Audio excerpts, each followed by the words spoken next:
இந்த பொறப்பு தான் நல்ல ருசிச்சு சாப்பிட கிடைச்சது.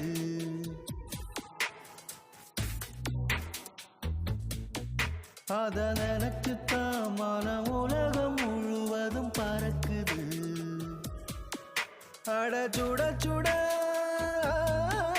அட சுட சுட அந்த மதுர மல்லிப்பூ இட்லியே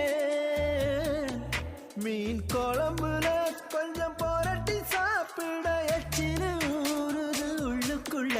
இந்த பொறப்பு தான் இந்த பொறப்பு தான் நல்ல ருசிச்சு சாப்பிட கிடைச்சது. இந்த பொறப்பு தான் நல்ல ருசிச்சு சாப்பிட கிடைச்சது. அத நினைச்சுத்தான் மனம் உலகம் முழுவதும் பறக்க